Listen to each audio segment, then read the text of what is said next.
Hello student, मैं बताने जा रहा हूँ linear equation in two variable पर आधारित इम्पोर्टेंट मल्टीपल चॉइस क्वेश्चन। उम्मीद करता हूँ आपने linear equation in two variable part 1, part 2 और पार्ट 3 भी देख चुका होगा। आज का सेशन में आपका टेस्ट होगा। मेरे बताने से पहले आपने कितना क्वेश्चन सही बनाया कमेंट सेक्शन में ज़रूर देना। अगर आप इस चैनल पर नए हैं तो ऐसा ही वैल्यूएबल एजुकेशनल वीडियो को पाने के लिए इसे सब्सक्राइब कर लाइक कर देना।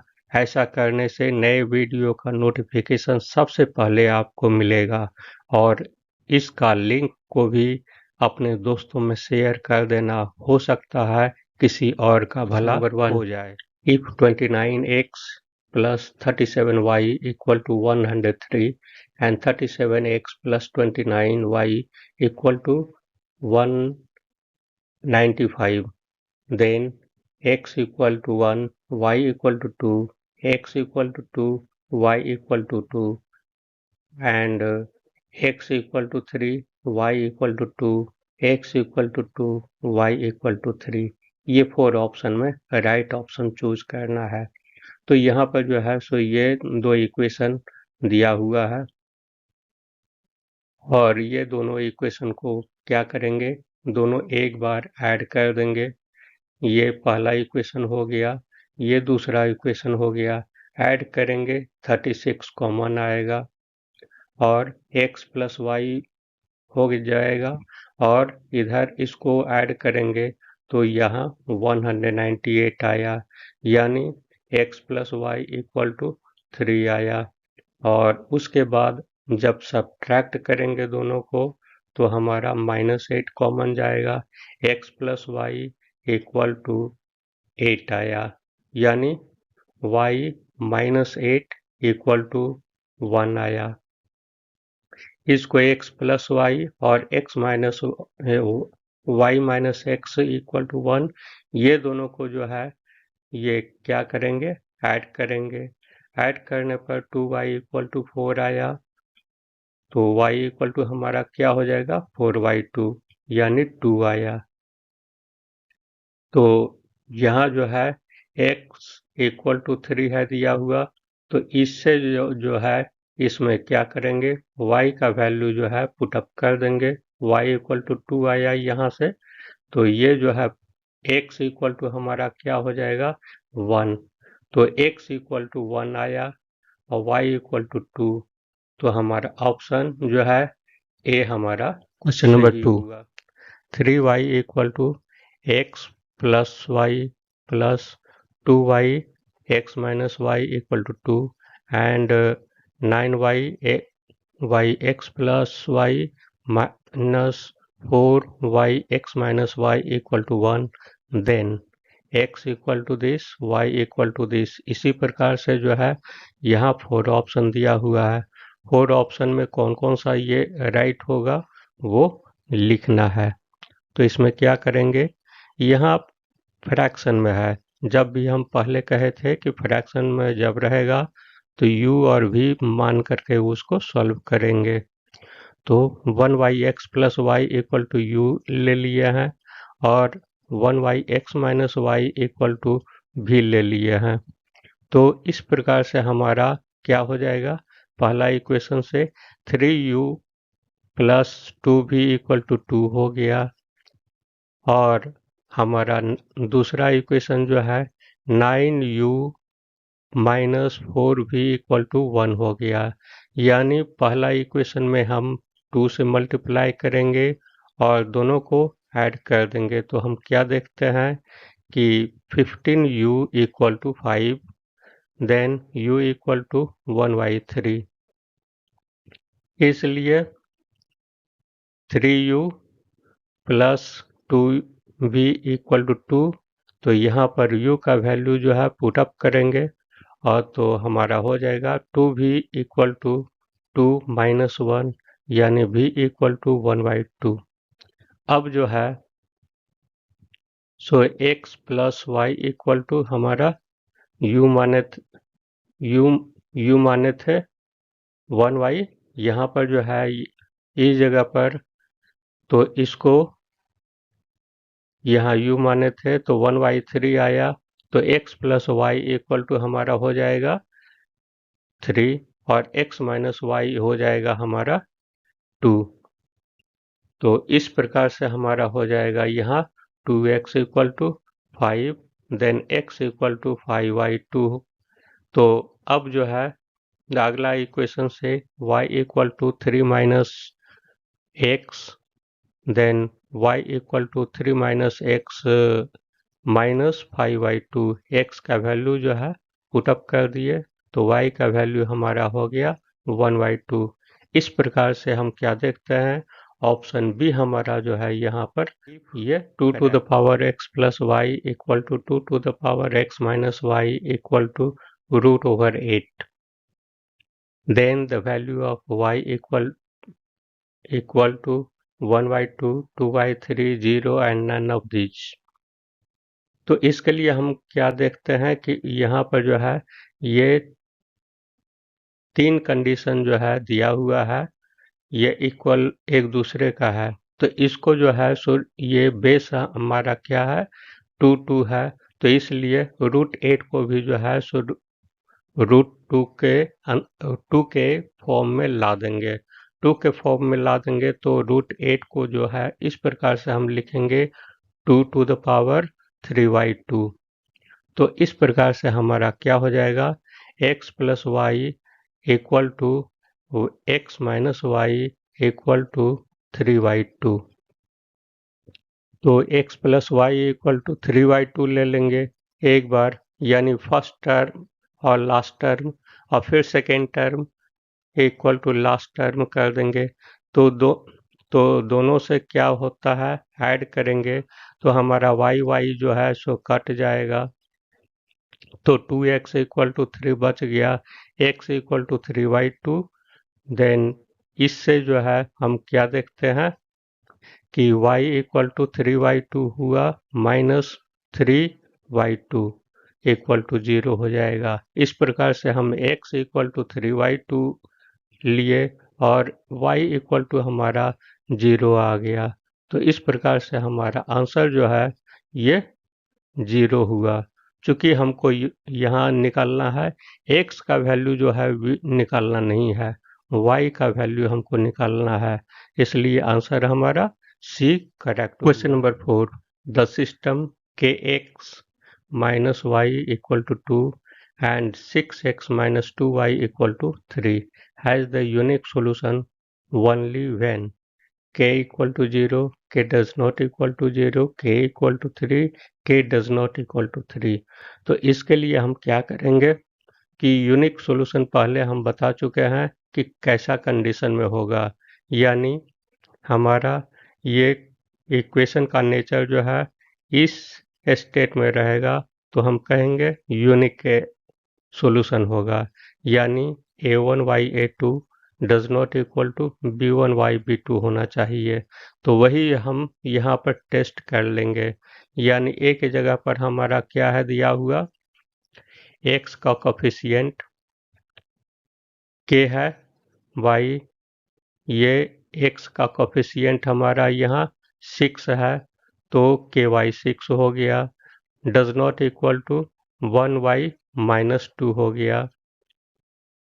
तो इस प्रकार से k इक्वल टू क्या हम देख रहे हैं 6/2, यानी k does not equal to 3। इस प्रकार से हम क्या देखते हैं कि लास्ट ऑप्शन जो है हमारा क्वेश्चन ये ऑप्शन डी हमारा करेक्ट है।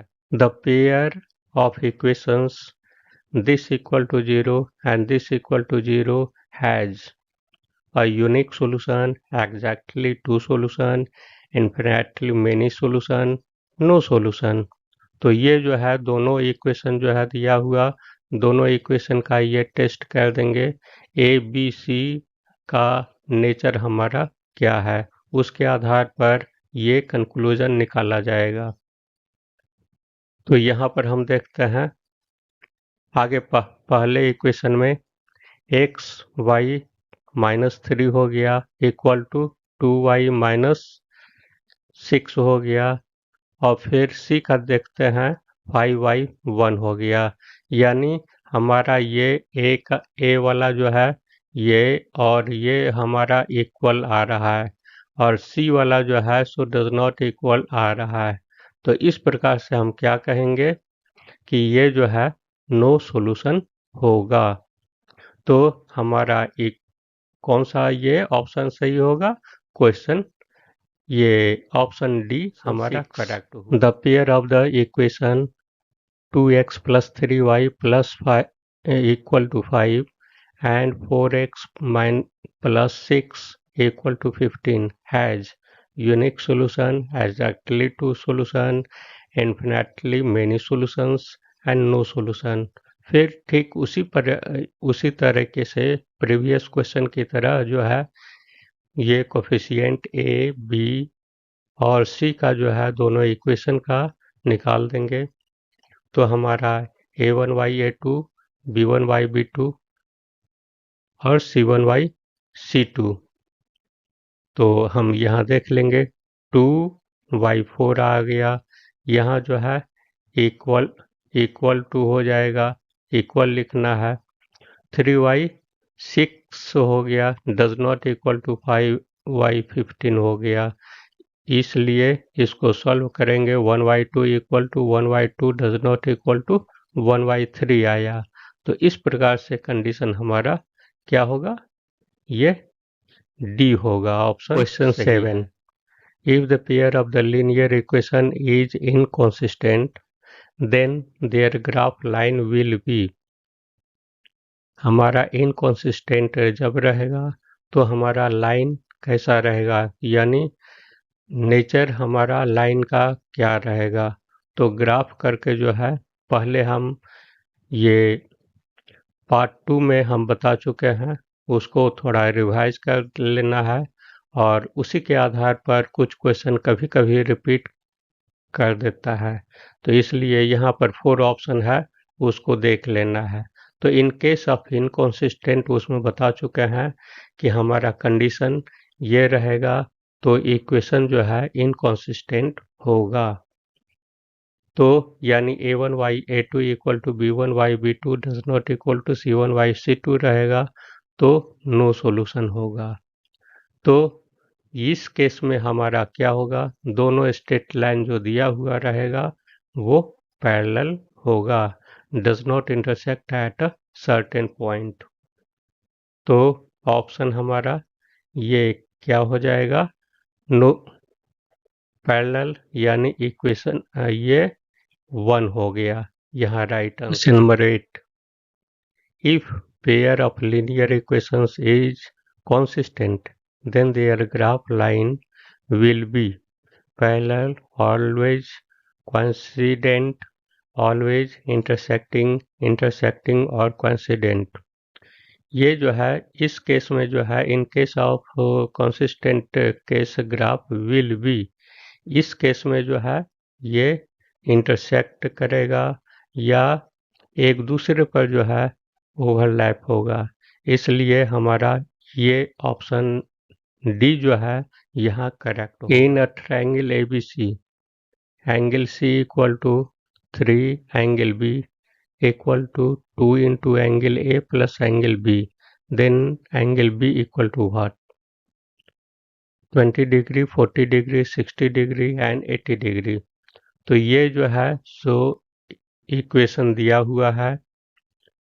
तो angle C equal to angle 3 into B equal to 2 into angle A plus B equal to x मान लिए। तो क्या देखते हैं? Sum of the all angle of a triangle must be 180 degree.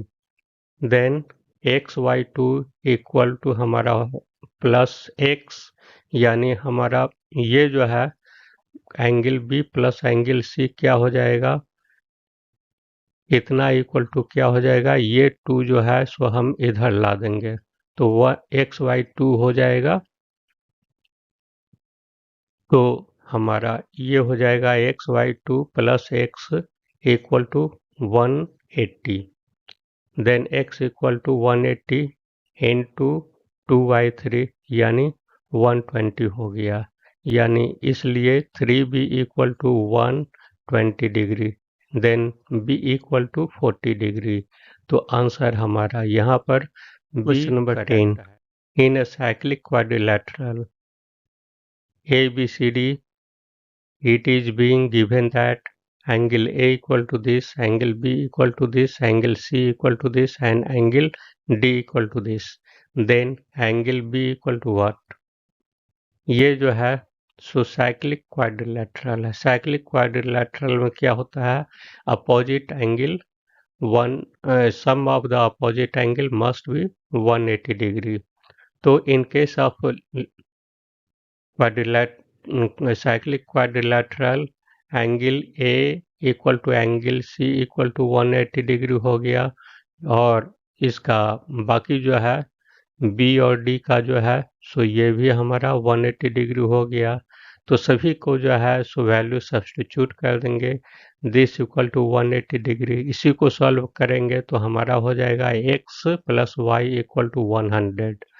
तो इसी का जो है वैल्यू सब्स्टिट्यूट कर देंगे हम, तो क्या हो जाएगा? y इक्वल टू हमारा निकल जाएगा 60 डिग्री। तो इस प्रकार से angle B equal to y plus 20 है दिया हुआ, तो y का वैल्यू सब्स्टिट्यूट कर देंगे 60 प्लस 20 यानी 80 डिग्री। अब ऑप्शन क्या देखेंगे 80 डिग्री है कि नहीं है, तो ऑप्शन बी हमारा ये option number 11, the sum of the two digit number is 15, the number obtained by the interchange the digit exceeds the given number by 9. The number is 96, 69, 87, 78। तो यहाँ पर टू डिजिट नंबर में हम क्या माने हैं कि पहले बता चुके हैं प्रॉब्लम में कि यूनिट प्लेस पर हमारा जो है y रहेगा और 10th प्लेस पर x रहेगा, तो हमारा नंबर क्या कहलाएगा? 10x प्लस y कहलाएगा। यानी हमारा sum of the two digit क्या है दिया हुआ? x plus y equal to 15 है दिया हुआ। यानी दोनों नंबर का जो है अगर ये दूसरा जो है अगर इंटरचेंज होगा इसका, यानी 10y प्लस x होगा, तो वो क्या होगा? पहले से 9 जो है सो ज़्यादा होगा। तो इस प्रकार से जो है इक्वेशन को इसको सॉल्व करेंगे तो y minus x equal to 1 आया। तो x plus y equal to 15 है, sum of the two digit is 15 दिया हुआ है, और x y minus x equal to 1 हो गया। तो इसी को सॉल्व करेंगे 2y इक्वल टू 16 हो जाएगा, तो y इक्वल टू 8 हो जाएगा। तो x इक्वल टू हमारा क्या हो जाएगा? 15 माइनस 8 दैट इज 7। तो हमको नंबर डिजिट निकालना है, तो डिजिट हमारा ये आएगा। तो इसमें जो है एक्स वाई का वैल्यू सब्स्टिट्यूट कर देंगे, तो हमारा इसमें सब्स्टिट्यूट करने के बाद 78 आएगा। यानी हमारा डी जो है ऑप्शन हमारा question number 12, the graph of the equation 6x minus 2y plus 9 equal to 0, 3x minus y plus 12 equal to 0 are two lines which are intersecting exactly at a point perpendicular to each other, parallel and coincident। ये जो है हम क्या देखते हैं, यहाँ जो है दो इक्वेशन जो है दिया गया है, और दोनों इक्वेशन पर हम कंसीडर करेंगे कि हमारा ए बी और सी का जो है क्या नेचर आता है। तो इस प्रकार से हम क्या देखते हैं, A Y B, A one Y A two और B one Y B two और C one Y C two, हम क्या देख रहे हैं कि ये A one Y A two equal to B one Y B two है। यानी हमारा 6y3 यानी क्या हो जाएगा? 2y1 हो गया, ये भी 2y1 हो गया, does not equal to C1y C2। ये ऑप्शन हमारा क्या हो जाएगा? ऐसा जब नेचर रहेगा तो ये पैरेलल कहलाएगा। यानी नो सॉल्यूशन इसका। Question number 13, the graph of the equation 2x plus 3y equal to 0 and x minus 2 equal to 0 are two lines which are coincident, parallel, intersecting exactly at a point perpendicular to each other। तो हम क्या देखते हैं, a1y a2 b1y b2 देख लेंगे। तो इस प्रकार से हम क्या देखते हैं, 2y1 आया और b के केस में जो है b1y b2 हमारा हो गया 3 - 2 आया, यानी हमारा ये जो है टर्म हमारा इक्वल नहीं है। तो हमारा क्या हो जाएगा, intersecting exactly at a point, यानी ये किसी पॉइंट पर इंटरसेक्ट करेगा। सी ऑप्शन हमारा 14, the graph of the equation 5x - 15y equal to 8, 3x - 9y equal to 24y are two lines which are coincident, parallel, intersecting exactly at a point and perpendicular to each other। तो इसमें हम क्या देख रहे हैं कि ये equation को जो है सो हम a1y a2 निकाल देंगे, b1y b2 निकालेंगे, c1y c2 निकालेंगे। तो इस प्रकार से निकालने पर क्या होता है कि हमारा हर एक केस में जो है ये इक्वल आएगा, यानी 5y3 और -15y 9 और यहाँ पर 8y 24 इंटू 5 ये हो जाएगा। तो इस प्रकार से हम क्या देखते हैं कि तीनों टर्म हमारा ये सेम है। तो क्या हो जाएगा, कोइंसिडेंट होगा और डिपेंडेंट होगा, यानी ये एक दूसरे को जो है लाइन ओवरलैप करेगा। तो इस केस में क्या करेंगे, कोइंसिडेंट कर देंगे।